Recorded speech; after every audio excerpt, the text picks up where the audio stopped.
उपासना क्या है और क्यों करें, स्पष्ट करें। देखिए, उपासना का मतलब है किसी के समीप बैठना। उप मतलब पास, आसना मतलब बैठना। संसार में यह नियम है कि जो जिसके पास बैठता है उसके प्रभाव को वह वंचित नहीं रह सकता है उसके प्रभाव से। जैसे कोई अग्नि के पास बैठता है तो अग्नि के पास बैठते ही अग्नि की उष्णता, गर्मी, ताप और प्रकाश महसूस करने लग जाता है। ऐसे ही बर्फ़ के पास कोई बैठा हो तो बर्फ़ का ठंडक जो उससे स्पर्श करके आने वाली वायु है उसको महसूस करता है। ऐसे ही किसी नदी के पास यदि कोई बैठता है तो नदी का जल को बिना स्पर्श किए उसको छू करके आने वाली हवा भी व्यक्ति को ठंडक एहसास दिलाती है, ठंडक का। इसी प्रकार जब हम अपने से श्रेष्ठ, अपने से महान, अपने से ज़्यादा सत्पुरुषों का संग करते हैं, निकट जाते हैं, तो उनका जो ज्ञान का प्रभाव है, उनका जो जीवन का ओज और तेज है, उनका जो दिव्यता और पवित्रता है, वह भी हमारे जीवन में प्रविष्ट करके हमारे को प्रभावित करती है, बदलती है। ठीक इसी प्रकार गंदे लोगों का जब हम संग करें, गंदे लोगों के साथ हम उठे बैठेंगे तो हमारे भीतर गंदगी का भी संचार होता है, उनकी बुराइयां भी हमारे जीवन में आती है। इसीलिए कहा गया है कि जैसी संगत वैसी रंगत, जैसे का हम संग करेंगे वैसे हम बन जाएंगे। तो यदि हम परमात्मा का संग करें तो हम परमात्मा के सद्गुणों को भी हम अपने जीवन में अपना सकते हैं। पत्थर का संग करने से बुद्धि हमारी पत्थर हो जाती है।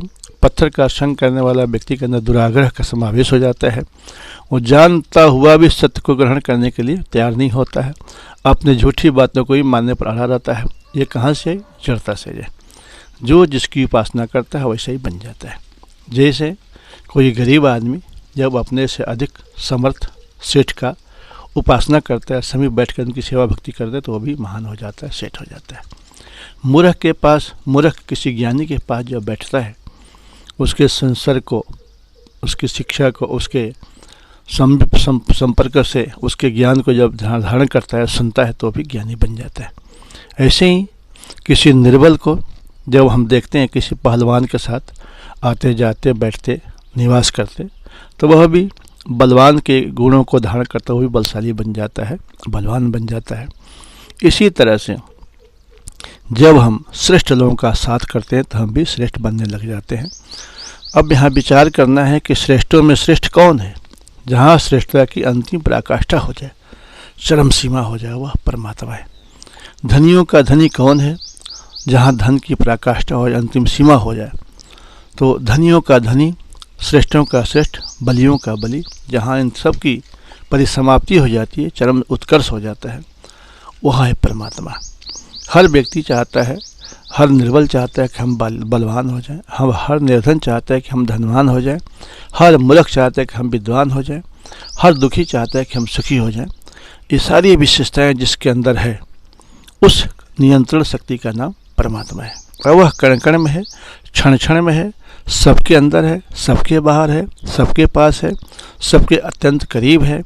उसके अनुकूल होने के लिए हमारा हृदय शुद्ध होना चाहिए, हमारा विचार पवित्र होना चाहिए, हमारे मन में छल कपट द्वंद्व दिखावा पाखंड की गंदगी नहीं होनी चाहिए। जिस प्रकार दर्पण में हमारा चेहरा दिखता है, इसके देखने के लिए 3 साधन हैं। पहला तो दर्पण साफ हो, दूसरा शीशा स्थिर हो, तीसरा हमारा आँख भी खुला हो, और चौथी बात कि हमारे आँख में कोई बीमारी भी ना हो। जब हम चारों चीज़ को रख करके जब देखते हैं तब चेहरा दिखाई देता है। सेम इसी प्रकार से परमात्मा को देखने के लिए जब हमारा दिल रूपी शीशा साफ होगा, हमारा मन रूपी जो है दिल है वह शुद्ध होगा, स्थिर होगा, उसके बाद हमारा चाहत होगी, जिज्ञासा होगी, और जो हमारे मन में मनोरोग न होगा, चंचलता, बेचैनी, संसार की तरफ भाग दौड़ का जब हमारे मन में बीमारी नहीं होगी, तब परमात्मा का भी आदमी महसूस कर सकता है, अनुभव कर सकता है। और इसे बिना जाने भी जैसे वहाँ को छूते हैं तो हाथ जल जाता है, मिर्चा बिना जाने भी खा लेते हैं तो मिर्च तीखा लगता ही लगता है। इसी प्रकार बिना जाने भी सपने में भी यदि हमें सर्प डस ले तो जहर चढ़ जाता है। इसी प्रकार अच्छे काम या बुरे काम जान के करें चाहे अनजान के करें, उसका प्रभाव पड़ता ही पड़ता है। बिना जानकारी का भी नंगी तार पकड़ लेते तो बिजली माफ़ नहीं करती है। वो नहीं कहती है कि उनको ज्ञान इसलिए करंट नहीं लगेगा। जो हम अनजान में भी पैर रख देते हैं सर्प के ऊपर, तो डसने के बाद विष ये नहीं सोचता है कि हम अनजान में पैर रखने से दब गया सर्प, इसलिए इसको माफ़ कर दो। इसी प्रकार हमारे भले और बुरे कर्मों का चाहे हम ज्ञान में करें चाहे अज्ञान में करें, कभी हमें माफ़ी नहीं मिलती है, बल्कि कर्मों का परिणाम, कर्मों की सज़ा हमें अवश्य मिलती है। इसीलिए उपासना हमेशा श्रेष्ठों का जब हम करेंगे, सत्पुरुषों का करेंगे, अपने से बड़ों का करेंगे तो हम भी बड़े हो जाएंगे, सत्पुरुष हो जाएंगे और हम भी महान हो जाएंगे। जिस प्रकार कोई भूखा बच्चा है, जब वो माता के पास जाता है तो उसका भूख मिट जाती है, उसका भय खत्म हो जाता है, उसकी चिंताएं मिट जाती है। इसी प्रकार अनंत ब्रह्मांड को धारण करने वाली जीव मात्र की परम जननी, परम माता, असंख्य जन्मों के पिता, असंख्य जन्मों की माता, असंख्य जन्मों का बंधु जो परमात्मा है, जब हम अंतरात्मा से उसके पास जाके बैठते हैं तो हमारा कष्ट, हमारा क्लेश, हमारा अज्ञान, हमारा दुख, हमारा दर्द, हमारी पीड़ा, हमारी परेशानी, हमारी अशांति भी उसी तरह से मिट जाती है। इस प्रकार भूखा बच्चा, दुधमुहा बच्चा जब माता गोद में जाता है तो जाते ही शांति प्राप्त कर लेता है, जाते ही तृप्ति प्राप्त करता है, जाते ही माता गोद में निर्भयता और संतुष्टि प्राप्त करता है। इसलिए यदि हम चाहते हैं संसार के दैविक भौतिक तापों से छुटकारा पाना, सब प्रकार से पीड़ा और पतन से बच पाना, तो हमें परमात्मा की उपासना, परमात्मा का आश्रय, परमात्मा का विश्वास हर हाल में लेना चाहिए। इसी में हमारी बुद्धि की बुद्धिमत्ता है, इसी में हमारी नीति की नीतिज्ञता की परिपुष्ट परिपूर्णता है, इसी में हमारी समझ की समझदारी की अंतिम चरम उत्कर्ष है। पर जो इन सब से वंचित रहता है, जो जाता तो है नाली में और लगता है कि हम ऊंचाई पर आसमान में जा रहे हैं, ये भ्रम है, ये धोखा है, ये छल है।